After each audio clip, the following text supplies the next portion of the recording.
when it comes to prayer, Jesus is the master prayer. If we want to sit at the feet of somebody and learn how to pray, it's got to be Jesus. I mean, we can learn from Bible characters.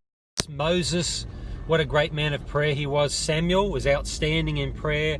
Hannah, just a great prayer she prays in 1 Samuel chapter 1. Elijah, David very intimate with God and very open and honest. Asaph's Psalms.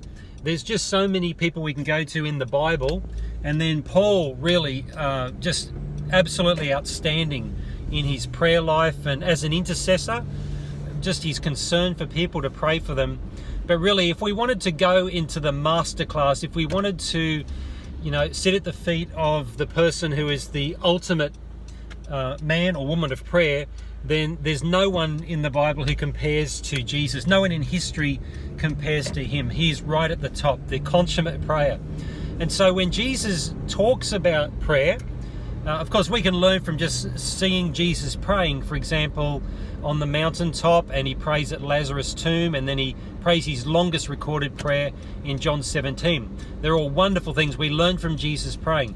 But then when Jesus actually starts talking about prayer, we need to sit up and pay attention, because he's got something to say. He's got something to say that's valuable, or more than valuable. That's an understatement. It's really cutting edge. It's just perfect instruction on prayer.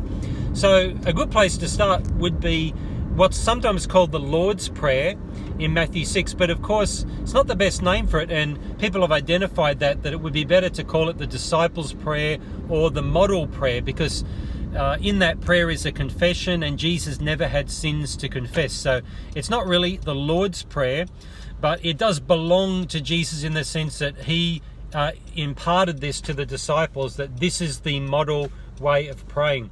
And it's such a rich prayer that you can just take a word or a phrase and just think about it and talk about it for a while. So let's just think a little bit about how it starts. Our Father who art in heaven. There's so much in there, because he starts with our, and that's interesting, because if we just go back a few verses to Matthew chapter 6, Jesus used the second person pronoun when he said, when you pray, go into your room and shut the door and pray to your Father. They're all second person pronouns. So he wanted the disciples as individuals to have time alone with God, and how important that is. We really need individual prayer. Is that part of your life and mine, where we just go to a quiet place and we get alone with God? What a rich experience that is. What a very important thing that is in the Christian life. But then when we get a few verses down to the model prayer, he says, pray to our Father. So now we learn that Jesus did not just want the disciples to pray on their own, but he wanted them to meet together and pray. So that does send us a message that if we're going to have a well-rounded, healthy prayer life, on one hand, we need those times of prayer alone with God, just us, in individual prayer, but we also need to spend time, for example, as married couples praying, in home groups praying, going to church meetings, prayer meetings to pray, praying in big collective gatherings on Sundays. We need to have the Our Father kind of praying as well. So just that little word our, that pronoun, that tells us something important about prayer.